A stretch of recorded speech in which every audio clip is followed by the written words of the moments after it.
Okay, hello. This is a quick orientation to GDS 46. Sometimes you might see GDES. We changed the name and it's lingering somewhere. But it's GDS 46, Web Design and Development 2. I have section number to check the current syllabus since you may see this video in the during a different class or a different section. So you can check the current syllabus for that. So there's a few details like that that are not in this video, but I think you can figure that out. This is for an online or a hybrid version of the class. The class sometimes runs online, fully online. Sometimes it runs as a hybrid where it's partly online and part in person, and then sometimes it's in person. So it really depends on my mood, how I feel, or if I like people to see their faces or not. Not really. No, it just changes a little bit. My name is Mark Garrett, if you didn't know that. My number is right here, 408-855-5293. Let me make that a little bit bigger for you guys, make sure everybody can see. My email is right here, mark.garrett@missioncollege.edu, but really all your communications with me should be through Canvas. That way it doesn't get lost in my spam and stuff like that. So so use Canvas for connecting with me, and I will show you that in a little bit. Office hours, you can check the current syllabus for that as well. I will probably have some office hours online as well as in person, so but I will announce that when it happens, and you can see that on the current syllabus probably as well. You can call this number during in-person office hours, and I might answer. I will try to answer. But so that's another possibility of communicating. Office location is GC 321B. That's in the Gilmore Center, 3rd floor. Final date and time, you'll need to check the current syllabus for that as well. Like I said, we will be using Canvas to facilitate the class, or also along with my website, or multiple websites actually. But Canvas is kind of where we do that, and hopefully you know Canvas, but if you don't, I'll do a quick intro to that as well. Here's the login to Canvas. Let's take a quick look at that since we're talking about it. So here's Canvas. This will be obviously a different section number and probably a different time and things like that. But generally, so you see a home page. It has some general information about the class and some links to videos and things like that. Under discussions, you'll see discussion forums and things like that there. You can also check your grades in Canvas under grades. That makes sense, right? There's a couple sections I have listed here, collaborations and conferences. You may or may not see those. Those are for collaborations between students, and then also sometimes conferencing, but we'll also use some other services as well. So these may or may not appear. If they do, I'll let you know. People is where you can see people in the class. There is a link to online tutoring, which it shows up in every Canvas class. Not sure what's there that's useful for you guys, but we'll get to the tutoring in a little bit. There's a link to the library and a link to course materials, which you probably don't need that either, but it is there. If you want to send me, so a couple of things to show you about Canvas. I'm in the class, right? If you're go to the dashboard, you'll see all your classes. I'm already inside the class. If you click on calendar, you will see a calendar. Makes sense, right? And that's where you can see where things are due. Often in the instructions, I'll say check the due date on the calendar. This is the calendar that I'm talking about. And then under inbox, it's a communication tool and basically works like email. It's not published or anything for this course right this minute, so nothing shows up. But basically you click, let's see, I'll leave the student view and I can show you what it looks like. You can click right here and say compose a new message, and then you say who you want to go to, what the subject is, and fill it out. It's very much like email. So that's what you can use to send me messages through Canvas instead of using email. That way it stays organized and the classes are all separate and things like that on my end. I think that's probably good on Canvas. Hopefully, most likely you've already used it already, so you know a little bit about it. Office hours and other things will be posted on my website, so that looks like this. This will obviously change too as well, but this is just the mission. GarrettMedia.com/mission main page. It just has links to some classes, my office hours, our Facebook feed, and things like that. There's also a link to the Academic Support Center. which is, let's see if this link is still good. It moves around. Oh, no, I think it is good. So this is the Academic Support Center, which is basically a place where you can get tutoring, but also an open lab sort of situation where you can go and use Adobe software if you need to use Photoshop or something like that. So if you go to this page, they will update their hours of availability. It's in SEC 154. That's the Student Engagement Center by KJ's Cafe, actually. And that will allow you to kind of use some of the software if you don't have it, like Photoshop and things like that, if you do need it. We do use Photoshop a bit in the class. So that's where you can go for that. And then sometimes we do have GDS tutors there as well. Depending on the semester and depending on what their specialty is, depends if we can find people for certain subjects and things like that, but that is another possibility. You can send me, if you think you need a tutor, beyond me, of course, send me a message through Canvas and I will let you know if we have anybody that semester for your subject that you're thinking about. So that's that page, and then the 46 page, I might as well show you that. So here's the class. I'll call it the class web page. It's not inside of Canvas. It is linked from Canvas, so you can easily get there. But this is kind of the hub for everything that all the information. I could put everything in Canvas, but it's kind of awkward, and then I don't get to practice doing stuff on web pages either. So, so here you'll see kind of what we do for that week. You'll see what you're supposed to do, homework, etc., when things are due. Or links to specifications for assignments and stuff like that. So this will grow and change every semester, at least once a week, and then it'll be updated, obviously, and things like that. So that is the class web page, and again, that'll be linked from Canvas, and I'll also send you a direct link from it, and it'll also be in here, probably. Okay, so I think that's good on that. So let's talk about the class a little bit. So this course focuses on creative design and appropriate software and coding skills required in web design and front-end web development. Front-end means kind of what the user sees, not back-end on databases and things like that. We don't really do that per se. So this is more HTML, CSS, and JavaScript. That's front-end scripting languages and coding. And then back-end is different classes, which we have those as well, but this isn't it right now. So it focuses on intermediate level content. It's a kind of a continuation of the GDS 45 course. So GDS 45 is the beginning course, and hopefully you are pretty familiar with the material in that course. You can always look at it and see what you think. But I'm kind of assuming that you know most, if not all, of the material from that course. So that's why it's called Intermediate or Design and Development 2, right, instead of 1. We will do a little bit of review from that class, and I will give you links to the videos and instruction from that class. So if you're like, oh, I can't remember really how this works or that works, you can go back and check it out, watch the videos. I'll look at the material from the beginning class to kind of refresh your memory. The beginning part of this class may have some review of some of that material, and then we'll move on past that, obviously. So we'll talk about design principles like we always do. Continuing with that, color, layout, illustration, things like that in an intermediate level.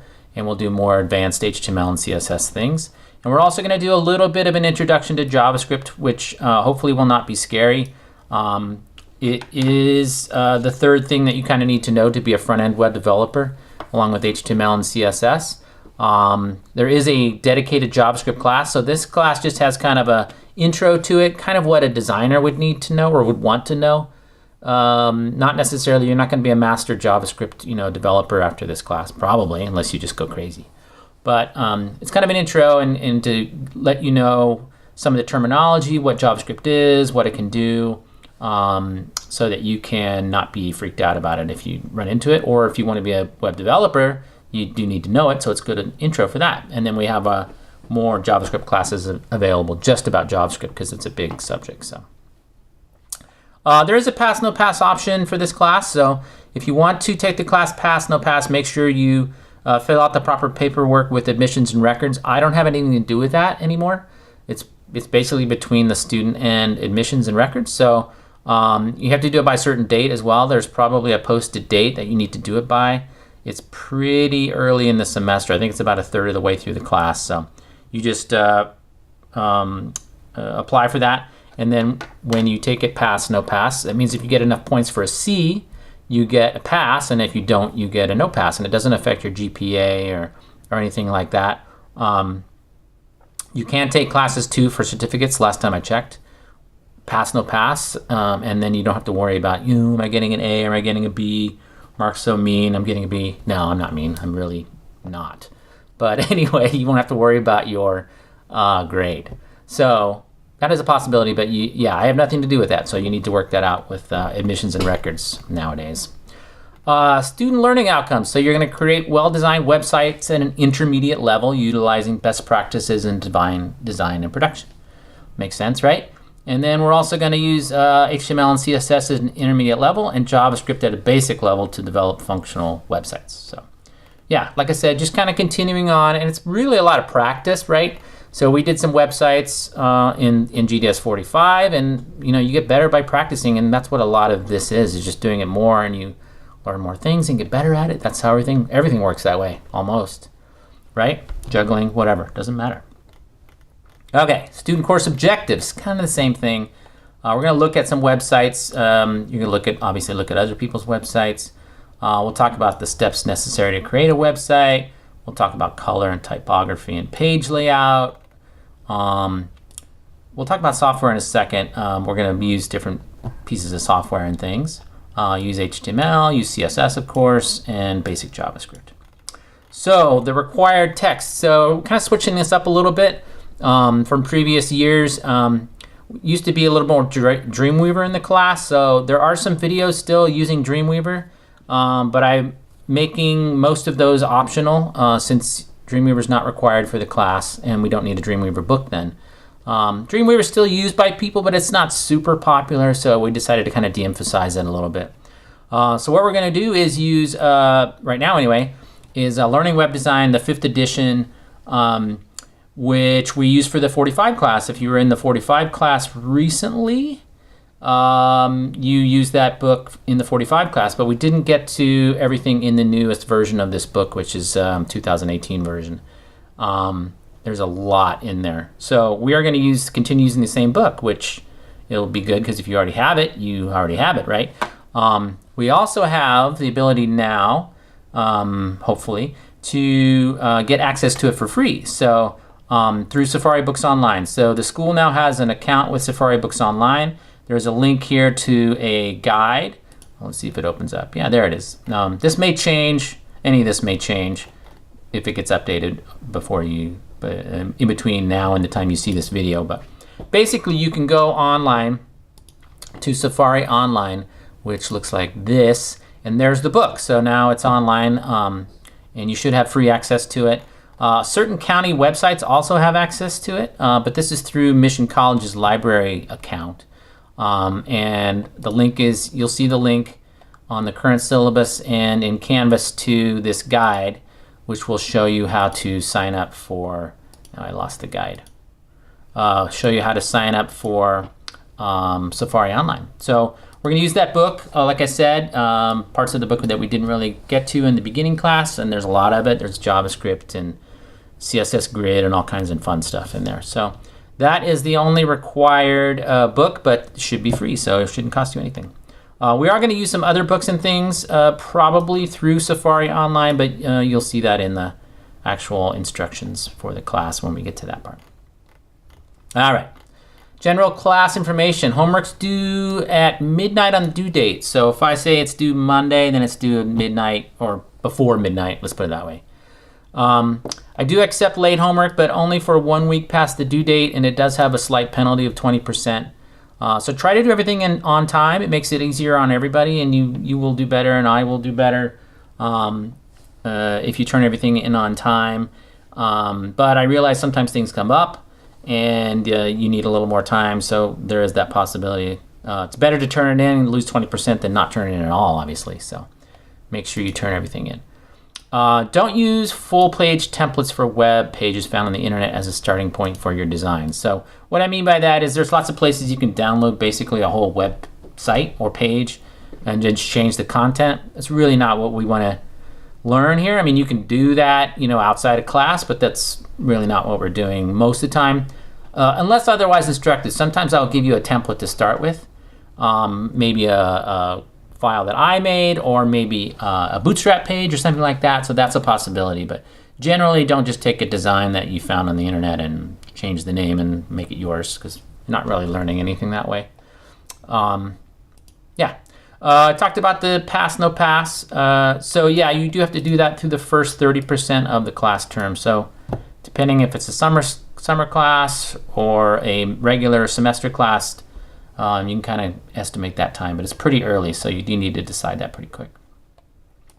Validate your assignments before submitting them using services and the instructions.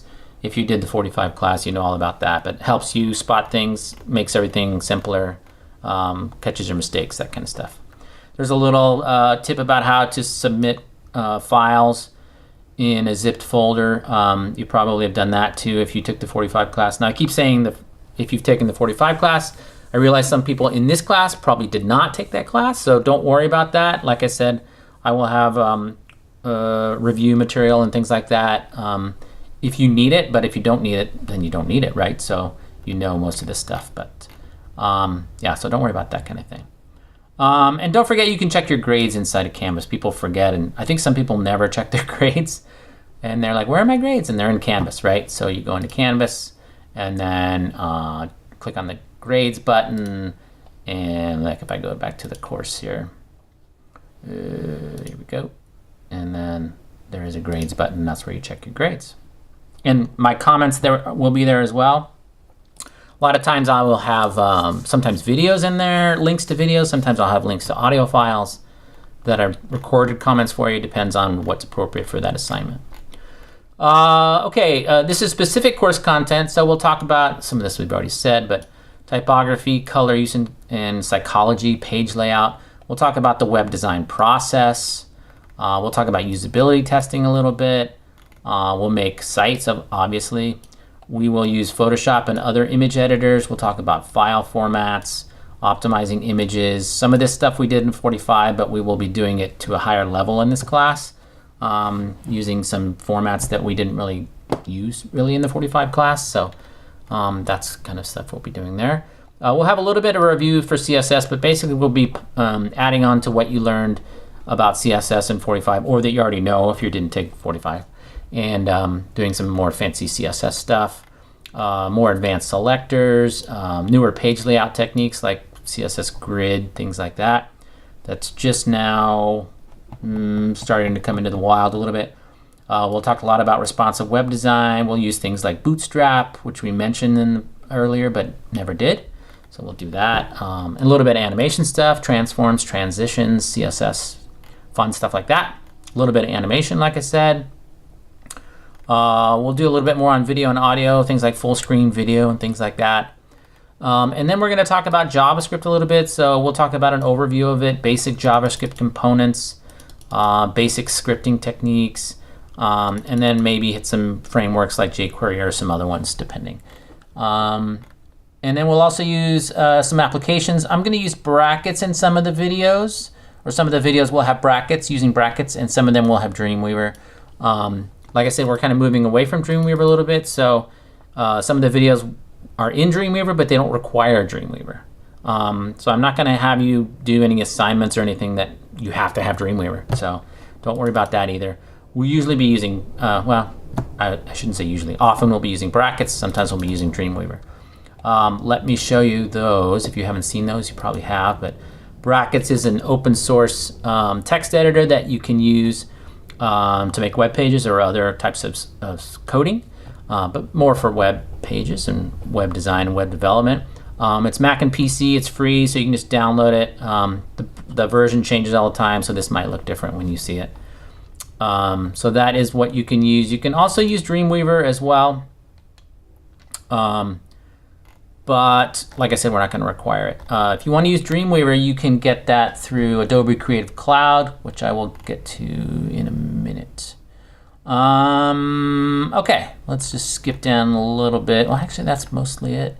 Yeah, materials, you basically need access to Photoshop at least, and then you may want some access to some other things. I will hit on some other software. A lot of it's free. Like I said, brackets we'll use. We'll also use some other prototyping software, InVision, things like that. But you will see that in the actual instructions. If you want to get Creative Cloud, if you wanted to use Dreamweaver, which is an editor for web pages, but it has a lot of features and things like a lot of WYSIWYG features. What you see is what you get, drag and drop kind of things. You can get that through Adobe Creative Cloud, which is about $170 a year for students. And you can look through these links here or ones that I have updated on the current version of the syllabus. These are current as of now, I believe, but they can always change. So check the current syllabus for that. You could probably also get by with the Creative Cloud photography plan, which only has Photoshop and Lightroom and Bridge, I believe. That one's $10 a month, and you could say get it for 4 months if it's a semester class, or 2 months if it's a summer school class, and you would get by with that because you really only have to use Photoshop for the class. Some of the exercises and demos and things are Photoshop, so you kind of need Photoshop, right? We also might use other things depending, like Sketch and some other apps, but you will see that as we go along. And like I said, Photoshop and Dreamweaver both are in the Academic Support Center. So if you want to use it on campus, if you are on campus, or if you're even near campus, you can use it there. So that's another possibility. Grading is kind of the normal thing. 90 to 100% is an A, 80 to 90% is a B, kind of like everybody else, pretty much. Again, you can turn in late assignments, but you lose a little bit of a point value. I do have a statement in here. The student is expected to produce original independent work.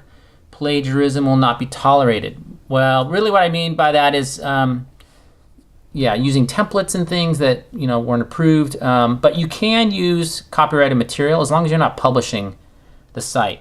So just like all the other web design and web development classes, for our purposes in class, you can use copywritten material.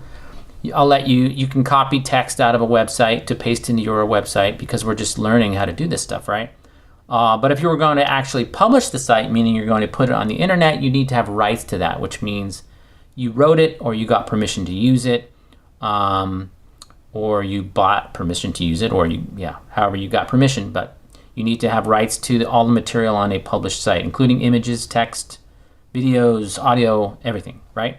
But if it's just for class, you can use stuff that you don't have rights to because we're not publishing it and it's just for learning purposes.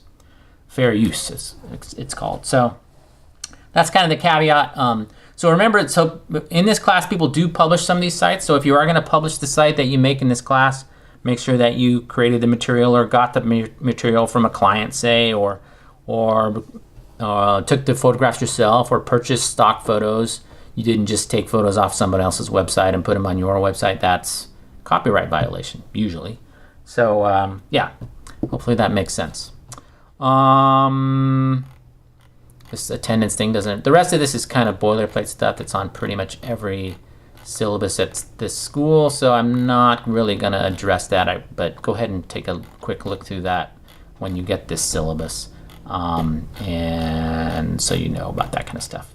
All right, I think that's it for the syllabus. A couple more things I wanted to show you. So we mentioned brackets, the Academic Support Center. We mentioned that. This is the website for the book. It's called learningwebdesign.com. That's easy to remember, right? And there you will have the exercise materials that you can download when we do exercises from the book. There's also other articles and links and things like that. So lots of good stuff is underneath this website. So it's the same as the book, learningwebdesign.com. Here is Safari Books Online. That's where we can get access to the book in a digital format. And there is also an app, I believe, too, that you can use if you want to use it on a iPad or something like that. Here's brackets, which we'll use quite a bit. This is lynda.com, which you've probably heard of. It's a good website with tutorials and things. So it is a subscription service, so it's not free. So I can't really have you guys, I'm not going to make you guys use anything that costs money from here. But some of these videos will show up on YouTube, and we might refer to some of them. But it is a good site if you want to learn a specific skill about something. technical or also soft skills and things like that. If you wanted a book about Dreamweaver, so like I said, some of the videos are in Dreamweaver. I will provide some videos in Dreamweaver that are from previous versions of the class, but I'm not going to update them because we're kind of moving away from Dreamweaver, and we just are. So, but if you want to use Dreamweaver, you're welcome to, and these books are okay at Dreamweaver. They're one of the few series that are actually being updated. Dreamweaver gets updated very often, so things change quickly. So this is called Against the Clock, and they have this book called The Professional Portfolio, and they've been trying to update it every year, although it has the same date on it. But so that is a possibility if you want to. You get that book if you want to use Dreamweaver, and it will give you some good tips on how to use Dreamweaver if you want in the class. But I'm really kind of letting you use whatever you want. I'm suggesting you use brackets, but you can use other text editors as well. And there's plenty of them, and some people prefer other ones. There's Atom and Sublime Text. There's tons of them. If you look up HTML or text editors for coding or coding text editors, you'll find a big list of good text editors. But they're all similar. So okay, we saw that one twice. All right, I think that is it. I tried to, sorry if I went too fast or went very fast. I just kind of try to get through all this sort of, housekeeping kind of stuff. But I'm super excited that you guys took the class, and I will see you online.